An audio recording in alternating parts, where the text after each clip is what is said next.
This large and prominent family is so crazy detailed that even looking back 30 years, I still managed to compile pages and pages of quotes. This generation of Lannisters are majorly important, with a very dramatic dynamic. It's crazy to think the lore Martin cooked up for the Blondies even dwarf the Starks during this generation. That's with Ned Stark and his interesting sibling in the mix too. George R. Martin is committed to fully exploring the insane dynamic between Lord Tywin's children. He has his favorites, we all know it. One of the POV characters he goes extra hard on is Tyrion. I can't imagine having to write dialogue and inner thoughts for a character this smart and entertaining, though Jaime's quick-witted remarks make for an equally fun read. Something big is in store for these two characters, that's obvious. Tyrion is the smart one, always hindered by his disability. Jaime the fighter, newly hindered after losing his sword hand. They don't share much in common besides being a little handicapped. Unlikely heroes with enough flaws to never be recognized as heroes. These two brothers are 7 years apart. The twins, Cersei and Jaime, were born in 266 AC, a little over 30 years before the start of the first book.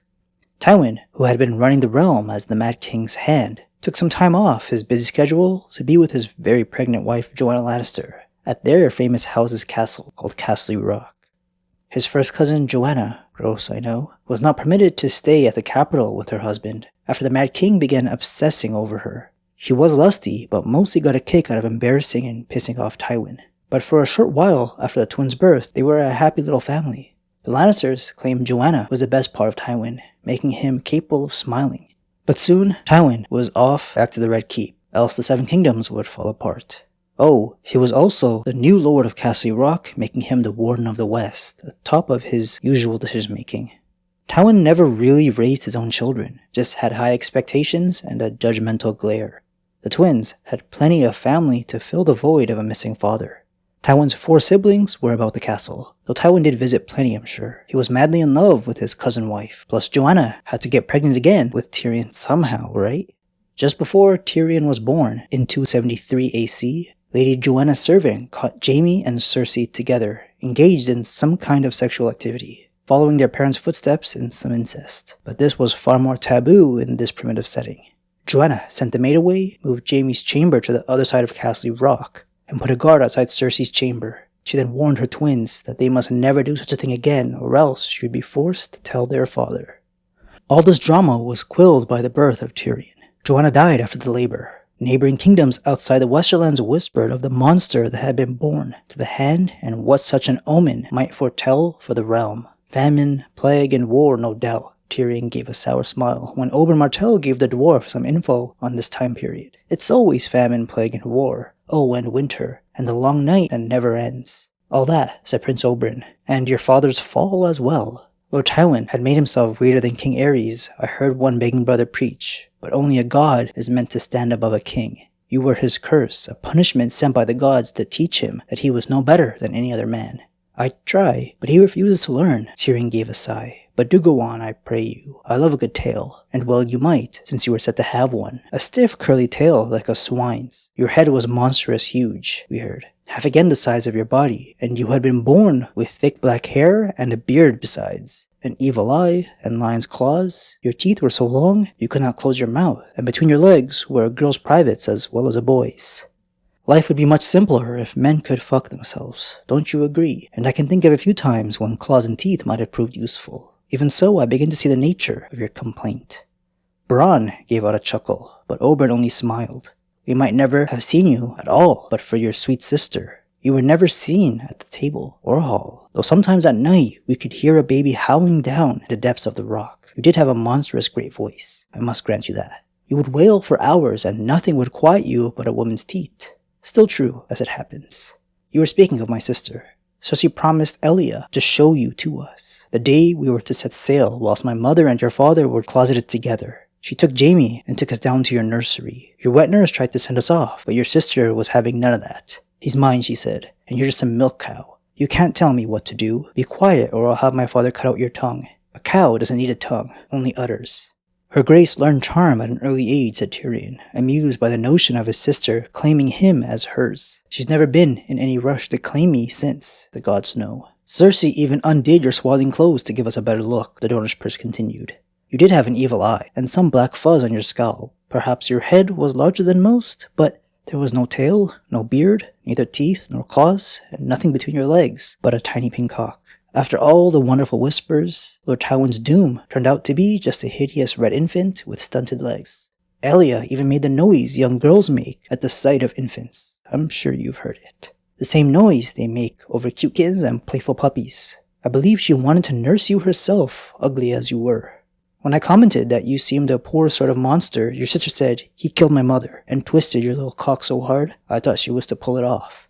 You shrieked, but it was only when your brother Jaime said, "Leave him be, you're hurting him," that Cersei let go of you. It doesn't matter, she told us. Everyone says he's like to die soon. He shouldn't even have lived this long.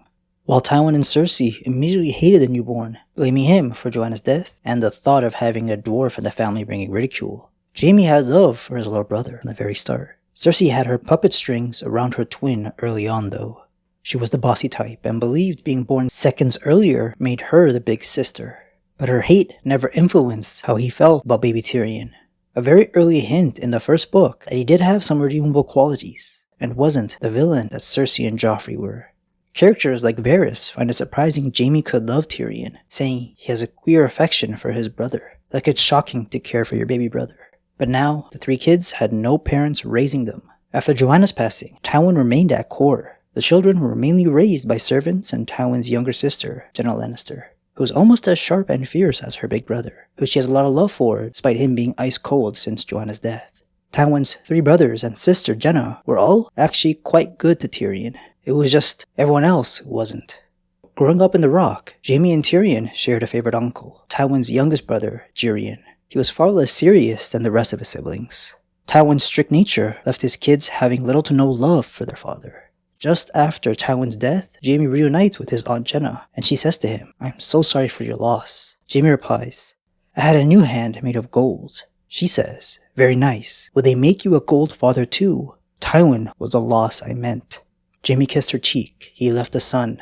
"Aye, he did. That is what I fear the most in truth." "That was a queer remark. Why should you fear?" Jaime said. "Sweetling, I have known you since you were a babe at Joanna's breast. You smile like Tyrion and fight like Tig. And there's some of Kevin in you, else you would not wear that cloak. But Tyrion is Tywin's son, not you.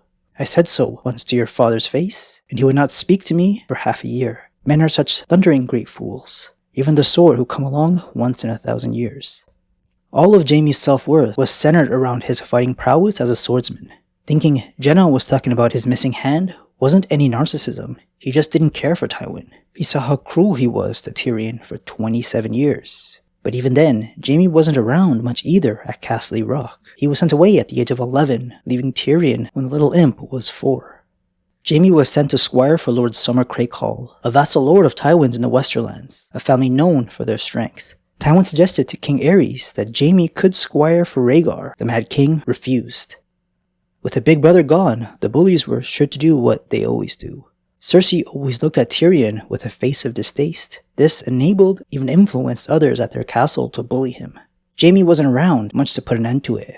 But just 1 year later, in 278 AC, Cersei was sent to live in King's Landing with her father. Cersei moving was news that infuriated Jaime, because he wouldn't be able to visit the twin who had put a spell on him. Tywin had hopes of marrying off his daughter to the heir of the Iron Throne, Prince Rhaegar Targaryen. The Mad King wouldn't allow it. But Tywin was still scheming for a Targaryen marriage, even if it meant her being with Viserys and not the heir Rhaegar. But Jaime could visit Tyrion at Casterly Rock from time to time. Jaime didn't develop any affection for any other young girl during his travels, ever. Cersei had a hold over him. Outside of deeply loving his siblings, loving the two differently of course, he only really enjoyed training, swords, dogs, and horses, according to Cersei, and her most of all. During all the terrible long years of his childhood, only Jaime had ever shown him the smallest measure of affection or respect, and for that Tyrion was willing to forgive him for most anything. While Jaime was out in the training yards daily or entering tourneys, Tyrion spent his lonely days reading. Uncle Tyrion provided fun books as well as taught him circus tumbling tricks that I'm sure Tywin loved. Tyrion developed an interest in dragons through all these books. Uncle Tygett had to break the news to him that they were 100 years extinct by now when Tyrion asked for one on his birthday.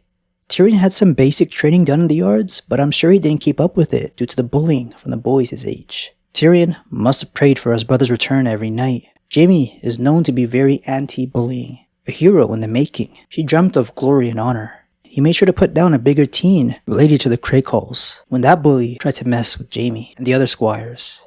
The love between brothers stayed just as strong over the years, despite never really spending a whole lot of time together. Tyrion reading his lonely away, while Jaime living the life he dreamt of, going out on missions and fighting off outlaws. At 15, he was knighted by Kingsguard member Sir Arthur Dayne, the most renowned knight of this era, up there with Barris and Selmy. Jaime became recognized for his skills after taking part in the fight that ended the dangerous Kingsguard Brotherhood, even saving the lord he was squiring for. Being a knight, it was time to move on from the Craycalls' home. Since he was already nearby, the first thing he did was briefly visit King's Landing, chiefly to see his sister. Cersei took him aside and whispered that Lord Tywin meant to marry him to Lysa Tully, had gone so far as to invite Lord Hoster Tully to the city to discuss dower. But if Jaime took the white, he could be near her always.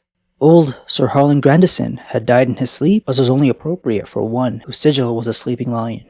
Aerys would want a young man to take his place, so why not a roaring lion in place of a sleeping one? Father will never consent, Jaime objected. The king won't ask him, and once it's done, father can't object, not openly. But, Jaime said, there's Casterly Rock. Is it a rock you want, or me? He remembered that night as if it were yesterday. They spent it in an old inn on Eel Alley, well away from watchful eyes. Cersei had come to him dressed as a simple serving wench, which somehow excited him all the more. Jaime had never seen her more passionate. Every time he went to sleep, she would wake him again. By morning, Casterly Rock seemed a small price to pay to be near her always. He gave his consent, and Cersei promised to do the rest. A moon's turn later, a royal raven arrived at Casterly Rock to inform him that he had been chosen for Kingsguard. He was commanded to present himself to the king during the great tourney at Harrenhal to say his vows and don the cloak. That quote captures the dynamic between the three siblings. As much as Jaime loved Tyrion, he was an afterthought in comparison to his manipulative twin sister. Cersei viewed their relationship differently. She was so self-absorbed, she viewed her twin brother as the only one worthy of her, but would use her body on other men to get what she wanted, and had no problem constantly lying to Jaime. Like all of Cersei's plans, it was dumb and didn't go accordingly. They foolishly underestimated Tywin's reaction. Not only did this mean Jaime could not inherit Casterly Rock and the title of Lord after taking a Kingsguard's vows, it meant the son that he despised and was embarrassed by would be next in line to rule. Jaime was a good fighter at 15, but lacked experience for a role like the Kingsguard. He was only just knighted. The Mad King just wanted a Lannister by his side as a hostage, because his paranoia made him think Tywin was after him. He couldn't openly defy the king's orders, but this time, Tywin left the Mad King's court, taking Cersei with him. The twins only switched positions, and he never viewed Tyrion as his heir. He tried using Tyrion for a beneficial marriage alliance for any great lord that would take him, but they all desired what they called a whole man. Tyrion didn't have to deal with Cersei's presence in the castle for very long though, because Robert's rebellion kicked off the very next year. Cersei's actions had serious consequences. Jaime didn't have a full grasp of how truly mad King Aerys II was. To save the capital from being set ablaze with wildfire, the youngest Kingsguard member ever killed the king he swore to protect, destroying his reputation. He was known as an oathbreaker with the nickname Kingslayer. He would never be the hero he dreamt of. But Tywin did get the betrothal he dreamt of for Cersei. Robert Baratheon was the next king after a successful rebellion and agreed to marry Cersei. Jaime was kept around as a Kingsguard member for helping put an end to the Mad Reign, but then immediately broke his vow again by committing treason and continuing to sleep with Cersei. His visits to Casterly Rock were most definitely less frequent now, since he has a serious role in Cersei sharing a castle. Stuck with Tywin at Casterly Rock, Tyrion's life became even more miserable. He gave up training in the yards to realizing he could never be a knight like his big brother as a dwarf. He even considered becoming a Septon, this world's version of a priest in the Faith of the Seven. He knew he could aspire to become the High Septon. Immature Tyrion only wanted that role because of the tall crown they wear, adding a foot of height. Tywin wouldn't even let Tyrion travel the world. To make him know his place in the world, Tywin eventually gave him the role of looking after all the sewage and waste of the castle. Jaime's next known visit to Casterly Rock was in 286 AC, 3 years after he killed the Mad King. The same year, he had his first child, Joffrey. Character-defining year for the brothers. Tyrion thinks back to this day often when he was 13, almost obsessively.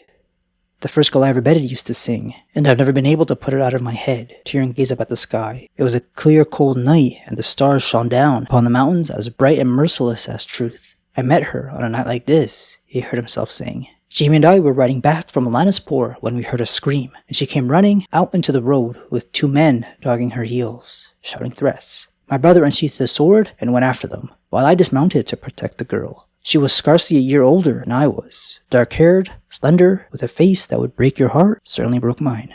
Low-born, half-starved, unwashed, yet lovely. They'd torn the rags she was wearing half off her back, so I wrapped her in my cloak while Jaime chased the men to the woods. By the time he came trotting back, I'd gotten a name out of her, and a story. She was a crofter's child, orphaned when her father died of a fever, on her way to, well, nowhere really. Jaime was all in a lather to hunt down the men. It was not often outlaws dared prey on travelers so near Casterly Rock, and he took it as an insult. The girl was too frightened to send off by herself, though, so I offered to take her to the closest inn and feed her while my brother rode back to the rock for help. She was hungrier than I would have believed. We finished 2 whole chickens and part of a third and drank a flagon of wine, talking. I was only 13, and the wine went to my head, I fear. The next thing I knew, I was sharing her bed.